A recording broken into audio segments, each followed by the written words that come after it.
तो आज का विषय रहेगा भचक्र, यानी कि भमाने होता है नक्षत्रों का समूह। चक्र यानी हम यहाँ पर लेंगे एक गोल से जिसमें हम 360 डिग्री पर 12 राशियों को रखेंगे। कितनी राशियों को? 12। अब एक राशि पहले हम समझते चलेंगे कि एक राशि का मान होता है 30 अंश। कितने अंश? 30 अंश। तो गुणा हम 12 करेंगे तो कितने अंश हो गए? 360 अंश। इतनी शीश बिंदु, ठीक। 360 अंश यानी कि हम एक गोल के सर्किल में इस 360 अंश को रखेंगे।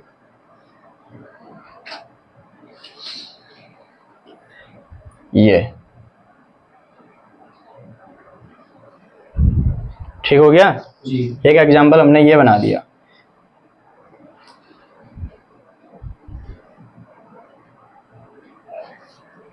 जीरो से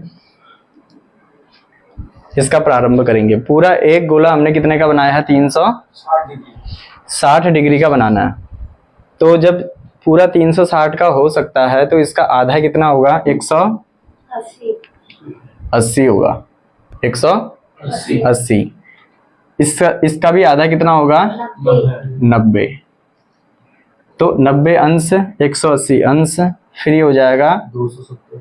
0 9 9 एकम 9 9 दूनी 18 9 तीन 27। अगर हम इसकी हिंदी लिखें 270 तो ये अक्षर समझ में आ सकते हैं? हाँ? ऐसा लिखने से भी सही आएगा ना। लेकिन कुछ लोगों की ये थी कि ये समझ में नहीं आता जी। कुछ लोग कहते हैं कि इसकी मांग है उनकी कि इस अक्षर में लिखो, और कुछ लोगों की मांग है कि इस अक्षर में लिखो। तो उनकी किस किस को मांग को हम पूरी करें?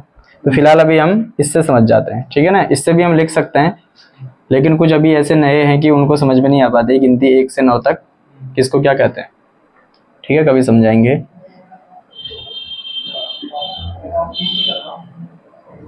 360। अब हम 0 डिग्री से 90 में, यानी कि हम एक राशि है कितने अंश की? 30 अंश की। तो 0 से 90 में हमें पता चला कि 3 राशि आ सकती हैं, तो 3 भाग कर देंगे। 0 से 90 में कितनी राशि आ जाएंगी? 3 राशि आ जाएंगी। तो 0 से 30 अंश की ये राशि हो गई, 60 अंश में दूसरी राशि, 90 में 3। जब 0 से 90 में 3 हो सकती हैं तो 90 से 180 में कितनी होंगी? 3 होंगी। तो फिर इसके हम 3 हिस्से कर देंगे, 1 और 2। इसमें भी हम लिख सकते हैं 90 के बाद इसके भी हम कितने हिस्से करेंगे? 3। लगभग इतने में हमने रख लिए। तो 0 30 60 90 फिर और 30 जोड़ेंगे तो कितना होगा? 120। फिर 150 210 240 210 में 30 जोड़ के कितना होगा? 240। फिर 330 और ये सीधे 360। सब डिग्री है ये कभी आता है ना कि सूर्य अभी 225 डिग्री पे चल रहा है ना।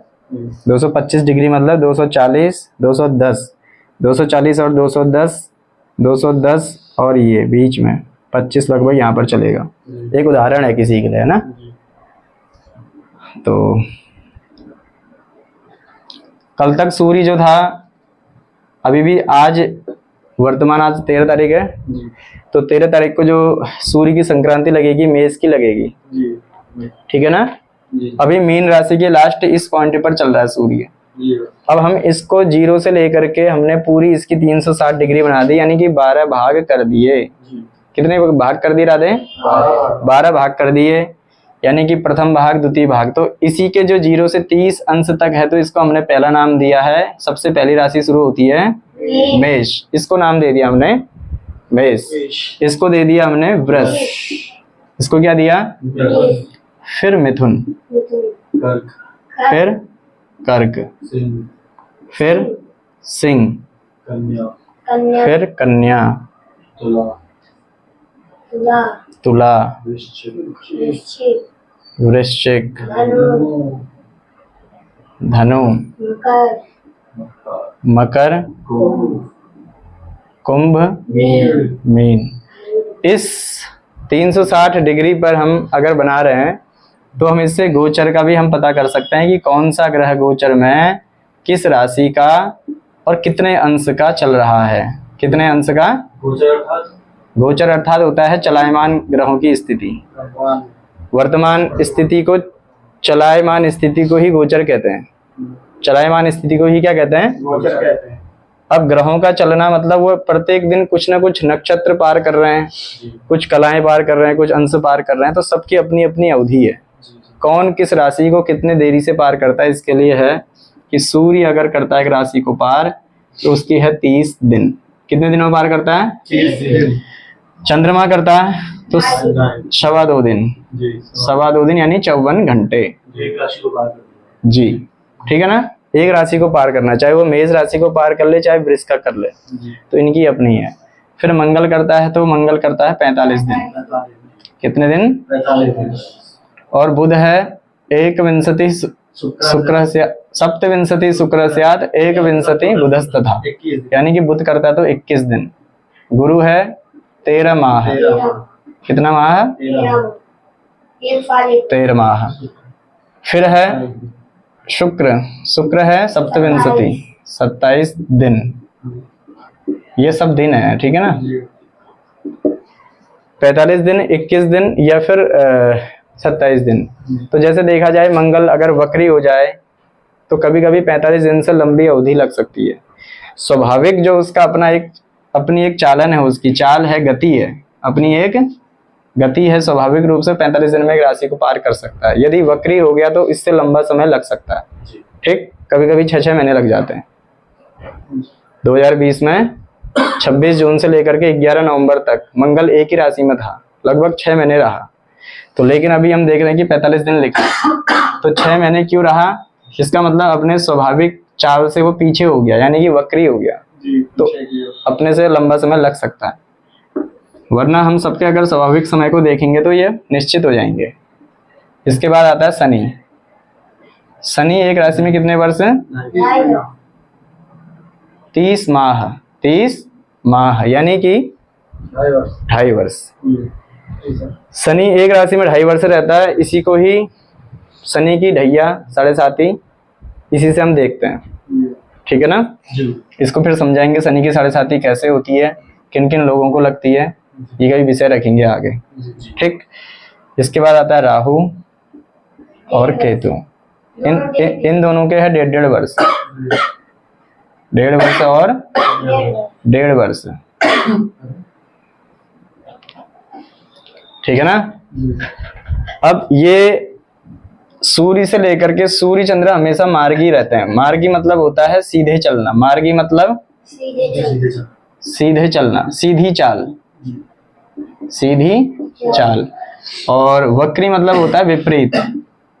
वक्री मतलब विपरीत, पीछे चलना, पीछे की ओर। पीछे मतलब उल्टा, उल्टी चाल, ठीक है ना। तो सूर्य के अंश में कौन से ग्रह कब वक्री अस्त गति होते हैं ये फिर समझाएंगे। और जैसे सूर्य चंद्र का स्वभाव हमेशा मार्गी होता है। मार्गी मतलब है कि अगर सूर्य है मेष राशि में तो इसका स्वभाव है कि अब ये मेष से कहाँ जाएगा? वृष में। कहाँ जाएगा? तो इसकी जो एक स्वाभाविक चाल हो गई वो मार्गी की ओर हो गई, यानी कि सूर्य मेष के बाद कहाँ जाना है उसे? वृष में जाना है। लेकिन अगर हमने यहाँ लिख रखा है राहु, कन्या राशि में कौन लिखा है? राहु। तो इसके सप्तम भाव में कन्या से मीन राशि में कौन होता है? केतु। राहु से 180 डिग्री पे कौन रहता है? केतु रहता है। इस सूर्य का मेष राशि से वृष राशि में जाना मार्गी स्वभाव है। इस राहु का वक्री स्वभाव है। इसका स्वभाव क्या है? हमेशा वक्री होना, यानी कि विपरीत चलना। तो कन्या के बाद ये तुला में नहीं जाएगा, राहु ऐसे नहीं जाएगा, ये तो ऐसे चल रहे हैं। सूर्य चंद्र सभी ग्रह हमेशा मार्गी चल रहे हैं, लेकिन इसका स्वभाव हमेशा क्या रहेगा? राहु कन्या के बाद फिर तुला में न जाते हुए वो सिंह में जाएगा। किस में जाएगा? फिर 1 महीने बाद, फिर 1.5 साल बाद क्योंकि उसकी अवधि भी कितनी है, एक राशि के लिए 1.5 वर्ष है, तो 1.5 वर्ष रहेगा इसमें, कन्या में 1.5 वर्ष रहेगा, सिंह में अब जा रहा है तो फिर वो कर्क पे जाएगा, फिर विपरीत। देखो केतु भी ऐसे चलेगा, यानी कि मेष वृष मिथुन कर्क सारे ग्रह चलते हैं मार्गी, राहु केतु का स्वभाव हमेशा क्या रहता है, वक्री। ठीक है, दोनों के अपने स्वभाव हैं। तो इस प्रकार से इन गोचर ग्रहों में हम देख सकते हैं कौन सा ग्रह भी कहाँ चल रहा है। तो अब है बात हमारी, जब सूर्य मेष राशि में होता है, जैसे अब मेष राशि में होता क्या है, आज है कितनी तारीख, 13 अप्रैल 2024। पंचांग दिखाना एक बार निर्णय सागर। इसका पेज नंबर है 6। पेज नंबर कितना है, 6। सभी ग्रहों के कौन कौन से वक्री और कौन सा ग्रह गोचर में किस स्थान पर चल रहा है, किस राशि पर है, उसको हम इससे पेज नंबर 6 से देख सकते हैं। निर्णय सागर पंचांग पेज नंबर 6। तो इसमें लिखा हुआ है वर्तमान समय 13 अप्रैल 2000 मेष राशि में सूर्य 21:05 21:05 अगर कोई गिनती को अगर हम ऐसे भी हिंदी में लिखना चाहें तो लिख सकते हैं। पंचांगों में वैसे अधिकतर यही लिखा होता है और हमको भी इसी से समझाना चाहिए था, लेकिन आज के समय को देखते हुए हम इस गिनती से भी समझा सकते हैं। वरना किसी कुंडली वगैरह बनाते हो तो उसमें फिर यही गिनती लिखी जाती है, ठीक है ना, ऐसे। तो 21:05। अब 21 कब बजे, रात्रि के जब 9:21 पे सूर्य मेष राशि पे प्रवेश करेगा। आज ये आज का मैटर चल रहा है, आज 13 अप्रैल है, ठीक है। आज यही संयोग रहा कि आज सूर्य इस मीन राशि को, इस मेष राशि से पिछले 2023 से इस 2024 के अभी अप्रैल यानी आज 13 अप्रैल के इस तक किस राशि का था, यानी कि मीन तक। उसे अभी कितना समय और लगना है, केवल अभी जो टाइम हो रहा है वर्तमान समय में, अभी कितना हो रहा है, लगभग 4 बज रहा है, 4:30 हो रहा है। तो 9:21 माने 9:30 ही समझ लो, है ना। तो 4 बजे से 8 बजे 4 घंटे यानी 5 घंटे और बचे हैं केवल मीन राशि में। केवल मीन राशि में उसे कितने घंटे और बचे हैं, 5 घंटे और बचे हैं। उसके बाद ये 5 घंटे बाद 9:21 पर इस मेष राशि के प्रथम 0 यानी कि 1 अंश को प्रवेश कर जाएगा। 1 अंश तो पूरा 1 दिन में पूरा करेगा, लेकिन उसकी एक कला में प्रथम दिन प्रवेश कर जाएगा।